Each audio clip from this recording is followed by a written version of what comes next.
নমস্কার, welcome back to my channel. কেমন আছেন সবাই? আশা করছি সবাই খুব ভালো আছেন ও সুস্থ আছেন। আজকে শেয়ার করছি সকালে ব্রেকফাস্টে দারুণ স্বাদের পনির ঘুগনি রেসিপি। এই রেসিপিটা লুচি, পরোটা, মুড়ি যে কোনো কিছুর সাথে কিন্তু দারুণ লাগে খেতে। দেখতে ভীষণ সুন্দর হয় আর খেতেও কিন্তু দুর্দান্ত লাগে। আমার রেসিপি ফলো করে বাড়িতে একবারের জন্য ট্রাই করে দেখুন। আশা করব আজকের রেসিপি আপনাদের অনেক ভালো লাগবে। আজকের রেসিপি ভালো লাগলে লাইক ও শেয়ার করে রাখবেন। আর নিত্য নতুন রেসিপিগুলো সহজভাবে দেখার জন্য মলি কিচেনটি সাবস্ক্রাইব করে আমার পাশে থাকবেন। তো চলুন ঝটপট রেসিপিটা শুরু করি। তো রান্নাটা করার জন্য এখানে 300 গ্রাম ঘুগনির মটর আমি সারা রাতের জন্য ভিজিয়ে রেখেছিলাম। মটরগুলো কিন্তু ভালোভাবে ভিজেও গেছে। এখন একটা প্রেসারে মটরগুলো নিয়ে নেব। এরপর লবণ, হলুদের গুঁড়ো আর লঙ্কার গুঁড়ো দিয়ে পরিমাণ মতন জল দিয়ে 4টে সিটি দিয়ে নেব। এখানে 500 গ্রামের মতন আমি জল দিয়েছি। 2টো তেজপাতা দিয়ে ঢাকনা লাগিয়ে 4টে সিটি দিয়ে নেব। 4টে সিটি দেওয়ার পর মটর কতটা সেদ্ধ হয়েছে দেখুন। হাত দিয়ে একটু প্রেস করলেই দেখবেন মটরগুলো একদম গলে যাচ্ছে। তো ঠিক এইভাবে মটরগুলোকে আমি সেদ্ধ করে নিয়েছি। এবার একটা প্যানে দিয়ে দেব বেশ কিছুটা পরিমাণে রান্নার তেল। তেলটা দেওয়ার পর একটু গরম হলে 200 গ্রাম পনির ছোট ছোট পিস করে আমি কেটে রেখেছিলাম। আগে থেকেই আমি কেটে রেখেছিলাম, সেটা এখন তেলের মধ্যে দিয়ে দেব। পনিরটা দেওয়ার পর সামান্য লবণ দিয়ে পনিরগুলোকে ভালোভাবে ভেজে নেব।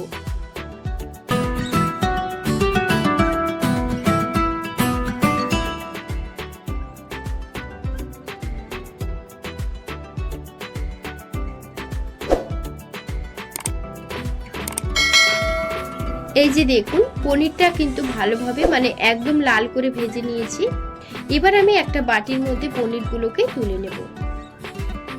তো সব পনিরগুলো প্যান থেকে তুলে নিয়েছি। এবার ওই তেলে আরো একটু তেল দিয়ে গরম হলে দিয়ে দেব আমি এর মধ্যে 1/2 চা চামচ 5 ফোড়ন আর দিয়ে দেব 2টো তেজপাতা আর শুকনো লঙ্কা। একটু নাড়াচাড়া করে ভেজে নেব। ফোড়ন থেকে সুন্দর একটা স্মেল বের হলে এবার আমি এর মধ্যে দিয়ে দেবো একটা মিডিয়াম সাইজের চপ করে রাখা পেঁয়াজ কুচি। পেঁয়াজটাকে ব্রাউন কালার করে ভেজে নেব। পেঁয়াজে সামান্য লবণও দিয়ে দিতে পারেন, এতে তাড়াতাড়ি ভাজা হয়ে যাবে। তো পেঁয়াজটা এরপর একটু ভাজা হয়ে গেলে এর মধ্যে দিয়ে দেবো 1/2 চা চামচ আদা রসুন বাটা। আদা ও রসুনটাকে ভালো করে একটু ভেজে নেব যাতে আদা রসুনের কাঁচা গন্ধটা চলে যায়। এরপর দিয়ে দিচ্ছি হলুদের গুঁড়ো, লঙ্কার গুঁড়ো, জিরের গুঁড়ো, ধনের গুঁড়ো আর গোলমরিচের গুঁড়ো। সামান্য লবণও দিয়ে দিলাম। সব মশলা একসাথে ভালো করে এবার আমি 2 মিনিটের জন্য কষিয়ে নেব। লো আঁচে 2 মিনিট মশলাটাকে ভালো করে কষিয়ে নেব। মশলাটা ভালোভাবে কষানো হয়ে গেলে এখন দিয়ে দিচ্ছি টমেটো কুচি। টমেটোটা যতক্ষণ না গলে যাচ্ছে ততক্ষণ কিন্তু ভালো করে কষাতে হবে। তার জন্য 2 মিনিট ঢাকনা দিয়ে ভালো করে সবকিছু একসাথে কষিয়ে নেব।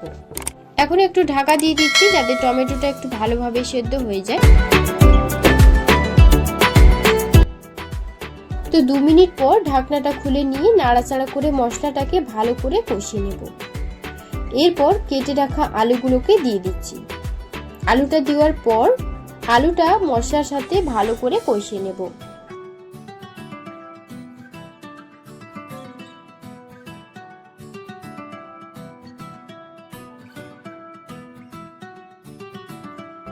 তারপর ঢাকনা বন্ধ করে 3 থেকে 4 মিনিট লো আঁচে ভালো করে কষিয়ে নেব।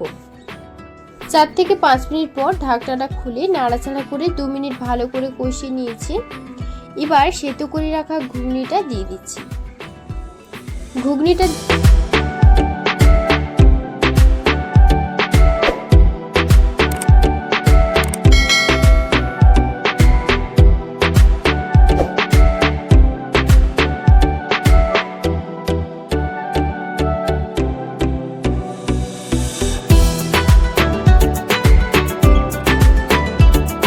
ঝোলটা যখন অনেকটাই ফুটে আসবে তখন আমি ভেজে রাখা পনিরগুলোকে দিয়ে দেব।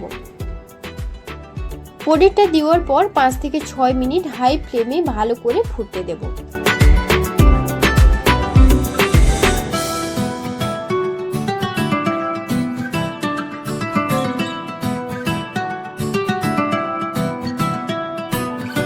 দেখুন 7 থেকে 8 মিনিট পর আমি ঝোলটা কিন্তু ভালোভাবে ফুটিয়ে নিয়েছি। এখন নাড়াচাড়া করে ধনেপাতা কুচি দিয়ে আর গরম মশলা গুঁড়ো দিয়ে নাড়াচাড়া করে গ্যাসটা অফ করে দেব। এখন আপনাদের দেখাচ্ছি, দেখুন ঘুগনিটার কালারটা কতটা সুন্দর হয়েছে আর খেতেও কিন্তু ভীষণ সুন্দর হয়েছিল। একবার এই রেসিপিটা আপনারা বাড়িতে বানিয়ে দেখুন, আশা করব খুব ভালো লাগবে। আর বাড়িতে বানালে কমেন্টে জানাতে একদমই ভুলবেন না যে খেয়ে আপনাদের কেমন লাগলো। আজকের রেসিপি ভালো লাগলে লাইক ও শেয়ার করে দেবেন এবং রেসিপি ভালো লাগলে অবশ্যই একটা সাবস্ক্রাইব করে আমার পাশে থাকবেন। আজকের মতো ভিডিওটা এই পর্যন্ত। আপনারা সবাই ভালো থাকবেন, সুস্থ থাকবেন। সবাইকে ধন্যবাদ জানিয়ে আজকের ভিডিওটা এই পর্যন্ত। আবার আসবো আপনাদের পছন্দের কোনো রেসিপি নিয়ে, ততক্ষণ আপনারা খুব ভালো থাকবেন।